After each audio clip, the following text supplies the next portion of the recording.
All right, guys. So the was this the negative? Yeah, the negative bolt was loose. Did not feel right when we were screwing it in.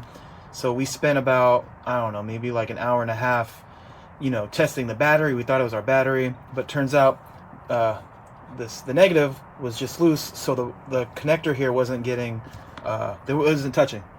So we had to take this part off, push it up, and lo and behold, it's just an issue with the way they put it together.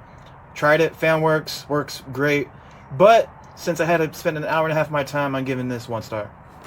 So before you guys mount it like we did, spend all the time doing all this, plug it in. If not, go ahead and return it. But if you don't want to if you want to get it done, make sure you check it out. So 1 star.